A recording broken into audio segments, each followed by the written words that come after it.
미국이 가격으로 한국을 눌러보려다 오히려 한국이 판을 뒤집어 버렸습니다. 처음엔 다들 이렇게 봤어요.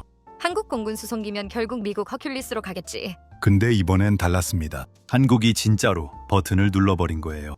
비싸게 부르면 안 사면 그만이지. 이 한마디로 미국이 수십 년 동안 장악해온 중형 전술수송기 시장에 균열이 생기기 시작했습니다. 근데요, 지금 이 결정이 왜 이렇게 큰 파장을 일으키고 있냐? 단순히 비행기 한두 대 사는 이야기가 아니기 때문입니다. 이건 한국이 앞으로 미국 무기만 바라보는 나라가 아니라 세계 방산 시장의 룰 자체를 우리에게 유리하게 바꾸는 나라로 바뀌고 있다는 신호거든요. 그리고 하필 이 타이밍에 중동에선 전혀 다른 종류의 위기가 동시에 터지고 있습니다. 겉으로는 미사일과 드론이 날아다니는 전쟁처럼 보이는데 진짜 무서운 건 따로 있어요. 석유보다 더 치명적인 것, 바로 비료, 식량, 물류입니다. 지금 세계는 총알 전쟁보다 밥그릇 전쟁이 더 위험한 국면으로 들어가고 있습니다. 오늘은 딱 5가지를 묶어서 보셔야 해요.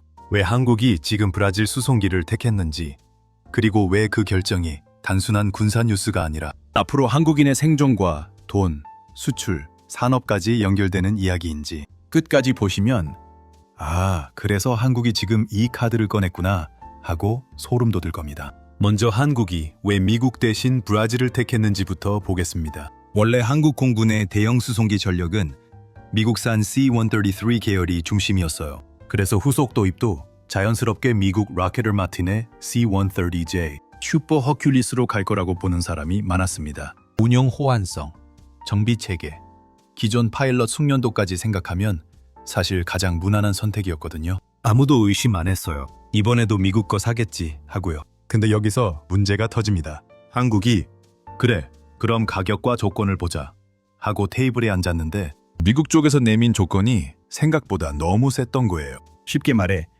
너희 어차피 우리 거 사야 하잖아.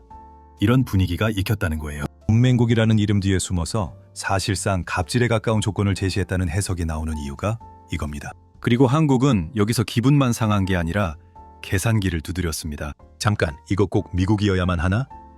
바로 이 질문이 판을 바꿨습니다. 그 순간 등장한 게 브라질 엠브라에르 C-390 밀레니엄입니다. 처음엔 많은 분들이 브라질? 군용 수송기를? 이렇게 반응하셨을 수 있어요. 근데 이 기체, 생각보다 훨씬 무서운 물건입니다. 속도부터 다릅니다. 기존 프로펠러 기반 허큘리스 계열보다 훨씬 빠른 제트 수송기 개념이라 장거리 투입이나 긴급 수송에서 체감 차이가 크거든요. 한마디로 느리지만 믿음직한 트럭과 빠르고 많이 싣는 최신 고속물류차의 차이라고 보시면 됩니다. 이게 왜 중요하냐? 전쟁 나면 총만 쏘는 게 아니거든요. 부상병 후송, 특수부대 이동, 탄약 보급, 장비 수송, 해외 교민 철수까지 전부 수송기가 합니다. 실전에서는 몇 시간 빠르다가 그냥 숫자가 아니라 사람 목숨 숫자로 바뀌어요. 예를 들어 중동이나 동남아 혹은 아프리카에서 갑자기 교민 철수 상황이 벌어졌다고 생각해 보세요. 이럴 때 수송기가 인류의 왕복을 더 하느냐, 덜 하느냐가 진짜 중요합니다. 뉴스에선 그냥 공군 수송기 투입 한 줄로 끝나지만 그 안에서는 수백 명의 생사가 갈리는 거예요. 그리고 이번 한국의 선택이 더 영리한 이유는 단순히 싼 걸 샀다가 아니라는 겁니다. 더 싸고, 더 빠르고, 더 많이 싣고, 조건까지 더 챙겼다. 이게 핵심이에요. 2026년 2월, 브라질 엠브라에르는 한국 공군용 첫 C-390이 최종 조립 단계에 들어갔다고 발표했습니다. 그리고 3월 18일에는 한국 공군용 1호기가 초도 비행을 마쳤다고 공개했어요. 한국은 아시아 최초 운영국으로 들어가게 됐습니다. 이게 그냥 기체 하나 사는 이야기가 아니라는 게 여기서부터 진짜 나오기 시작해요. 여기서 반전 포인트 첫 번째가 나옵니다. 많은 분들이 그래도 외국 기체 사오면 그냥 돈만 나가는 거 아니야?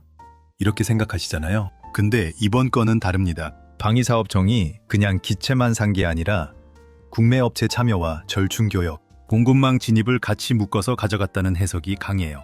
즉 한국이 사는 나라로 끝나는 게 아니라 부품을 넣는 나라로 들어가는 구조를 만든 거예요.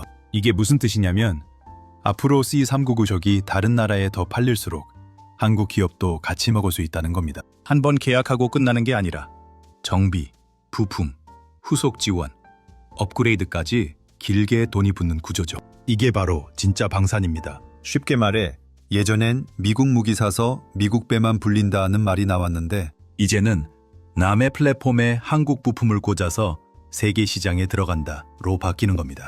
이 포인트에서 일본 반응이 정말 흥미롭습니다. 야후 재팬과 일본 군사 커뮤니티의 반응을 보면 크게 2가지 흐름으로 갈려요. 첫 번째 반응은 이겁니다. 한국은 미국 장비를 무조건 따르는 줄 알았는데 생각보다 실리적으로 움직인다. 이게 충격적으로 받아들여지는 거예요. 일본 커뮤니티에서 좋아요를 15,000개 넘게 받은 댓글 중에 이런 게 있었습니다. 한국은 무기를 사는 게 아니라 협상한다. 우리는 왜 항상 미국이 제시한 가격 그대로 사고 있는 건지 생각해 봐야 한다. 이 댓글, 일본 커뮤니티에서 거센 논쟁을 불러일으켰습니다. 두 번째 반응은 더 아픕니다. 일본은 아직도 미국산이면 일단 안심부터 하는데 한국은 가격과 성능으로 미국을 압박한다. 이런 뉘앙스예요. 일본 네티즌 사이에서 12,000개 좋아요를 받은 댓글을 보면 이런 말이 나와요. 브라질과도 이렇게 손잡으면 다음엔 어디까지 가는 거냐. 한국은 동맹을 활용하는 나라인데 우리는 동맹에 의존하는 나라인 것 같다. 이게 일본 방위 커뮤니티에서 얼마나 충격으로 받아들여졌냐면 관련 스레드 조회수가 이틀 만에 수백만을 넘었어요. 이게 왜 일본의 충격이냐? 일본도 방사능 키우고 싶어 하지만 아직 수출 구조나 정치적 제약, 국제 파트너십의 유연성에서 한국처럼 과감하게 판을 흔드는 장면이 많지 않거든요.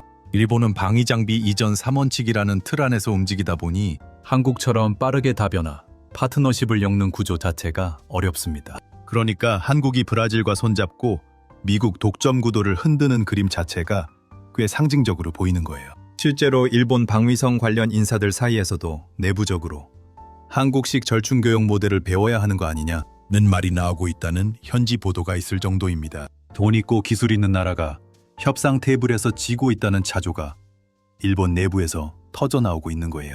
자, 여기서 반전 포인트 두 번째가 나옵니다. 사실 더 무서운 건 수송기 자체보다 한국이 앞으로 미국 방산업체를 상대하는 태도가 바뀌었다는 거예요. 예전에는 미국이 부르면 가고 부르면 사고 조건이 좀 별로여도 안고 간다는 느낌이 있었죠. 근데 이제는 아닙니다. 가격이 과하면 안 산다. 대체제가 있으면 갈아탄다. 기술 이전과 국내 참여 없으면 계산 다시 한다. 이런 메시지를 실제 구매로 보여준 겁니다. 이건 앞으로 전투기, 엔진, 미사일, 정찰 자산, 수송 자산, 해상 플랫폼까지 다 영향을 줄 수 있어요. 미국 입장에서는 한국이 그냥 동맹 고객이 아니라 협상력이 있는 까다로운 VIP가 된 겁니다. 그리고 바로 여기서 오늘 두 번째 큰 축인 중동 이야기와 연결됩니다. 지금 왜 수송기가 더 중요해졌느냐? 세상이 갑자기 위험해졌기 때문입니다. 2026년 3월 현재 미국과 이란을 둘러싼 충돌은 단순한 국지전 수준을 넘어섰습니다. 로이터 보도 기준으로도 호르무즈 해협 재개방 문제가 종전 협상의 핵심 의제로 떠올라 있어요. 다시 말해 총알보다 바닷길이 더 중요한 상황이 된 거예요. 여기서 꼭 기억하셔야 할 문장이 하나 있습니다. 전쟁은 총으로 시작하지만 국가를 무너뜨리는 건 물류다. 이 말이 왜 무섭냐면요.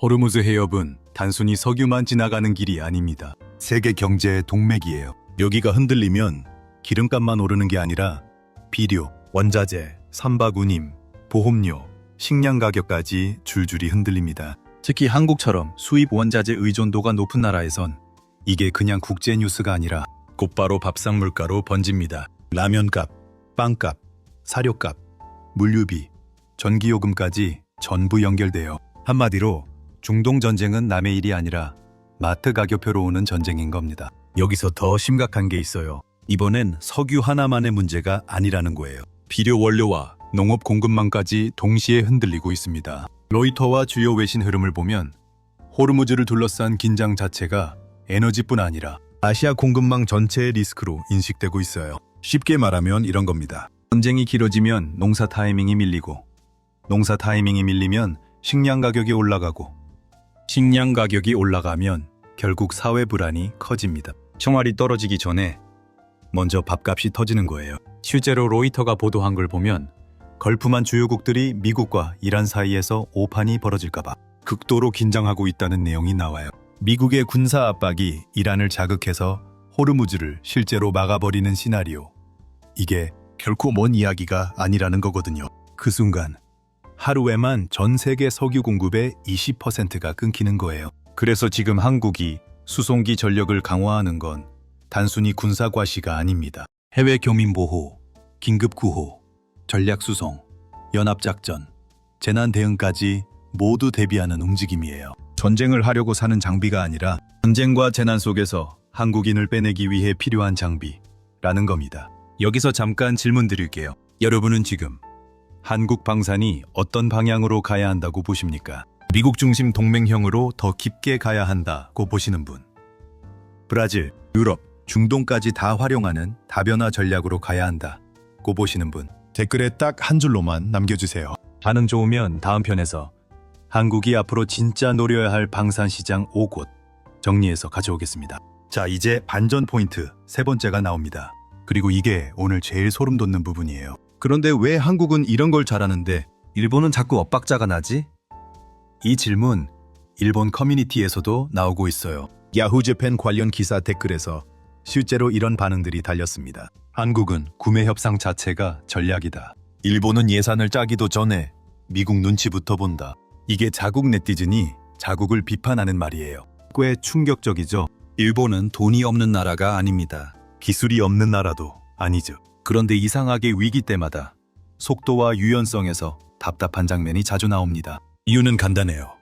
결정 구조가 느리고 정치적 명분과 행정 절차가 너무 무겁기 때문이에요. 반면 한국은 위험 신호가 오면 비교적 빨리 계산하고 필요하면 판을 바꾸는데 주저함이 적습니다. 이번 수송기 선택이 상징적인 이유가 바로 이거예요. 한국은 이제 미국 거냐 아니냐보다 우리에게 유리하냐 아니냐로 판단하기 시작했어요. 이게 진짜 강한 나라의 사고방식입니다. 일본 방산업계 내부 반응 중에서도 눈에 띄는 게 있어요. 한 일본 방산 전문가가 언론 인터뷰에서 이런 말을 했어요. 한국은 절충 교역을 활용해서 구매자이면서 동시에 생산자 포지션으로 들어가는 구조를 만들고 있다. 일본은 구매에서 끝난다. 이 발언이 일본 방위 관련 커뮤니티에서 상당히 회자됐어요. 자국 전문가가 직접 한국과 일본의 차이를 이렇게 냉정하게 짚어준 거거든요. 그리고 솔직히 말하면 이게 앞으로 한국인에게 꽤 큰 기회가 될 수도 있습니다. 왜냐?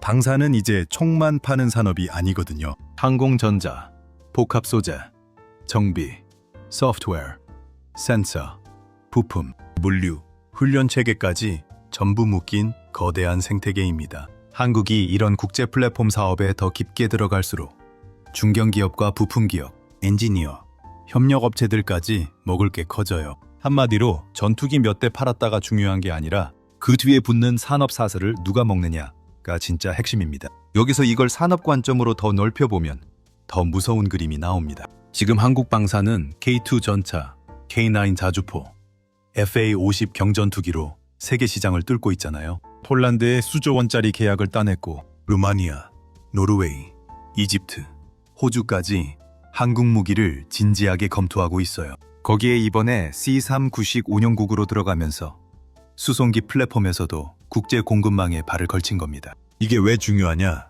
무기를 팔면 그 나라 군대가 한국 장비에 종속되고 그 장비를 유지하려면 한국 부품과 한국 기술자가 계속 들어가야 해요. 이게 10년, 20년, 30년 단위로 굴러가는 거거든요. 한 번 팔면 한 번으로 끝나는 게 아니라는 거예요. 이게 방산이 다른 수출 산업과 다른 이유입니다. 일본이 이 대목에서 얼마나 부러워하냐면요. 실제로 야후재팬 커뮤니티에 이런 댓글이 달렸어요. 한국은 무기 하나 팔면 그 나라의 방위체계 전체에 영향력을 심는다. 일본은 아직 팔기도 전에 국내 논쟁이 끝나지 않는다. 이 댓글에 수천 개 이상의 반응이 달리면서 한국의 방산 실용주의에 대한 논쟁이 불붙었어요. 이 대목에서 소름 돋는 포인트가 하나 더 있습니다. 만약 앞으로 중동, 아프리카, 동남아 어딘가에서 한국 기업 인력이나 교민 철수 상황이 터졌을 때 가장 먼저 뉴스 헤드라인에 나올 문장이 뭔지 아십니까? 한국 공군 수송기 긴급 투입.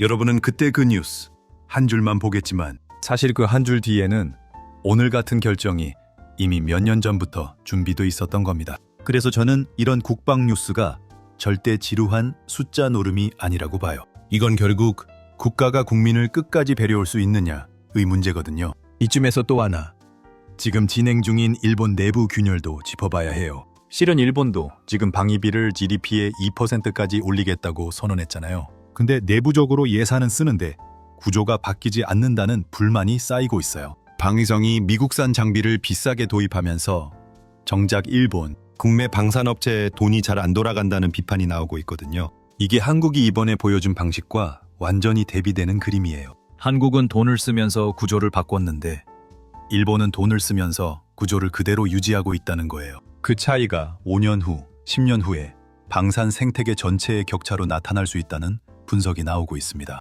자, 이제 오늘 핵심을 정리할게요. 한국은 미국의 가격 장사에 끌려가지 않았습니다. 브라질 수송기를 택하면서 성능, 가격, 속도, 공급망, 협상력까지 한 번에 챙기기 시작했습니다. 그리고 바로 그 순간 중동에선 식량과 물류를 흔드는 더 큰 전쟁이 벌어지고 있습니다. 오늘의 결론은 딱 하나입니다. 한국은 비행기를 산 게 아니라 위기 시대의 생존권을 산 것이다. 이 문장 앞으로 더 자주 체감하게 될 겁니다. 전쟁이 커질수록, 교민 철수와 물류 전쟁이 현실이 될수록 이런 결정의 가치가 더 올라갈 가능성이 크거든요. 그리고 그때 가서야 사람들은 말하겠죠. 아, 그때 왜 브라질 수송기 선택이 그렇게 중요했는지 이제 알겠다. 마지막으로 여러분께 2가지 질문 드릴게요. 첫 번째, 한국의 이번 선택 진짜 신의 한 수였다고 보십니까? 아니면 아직은 미국 체계와의 호환성 때문에 리스크가 있다고 보십니까? 두 번째, 중동 위기가 지금처럼 계속된다면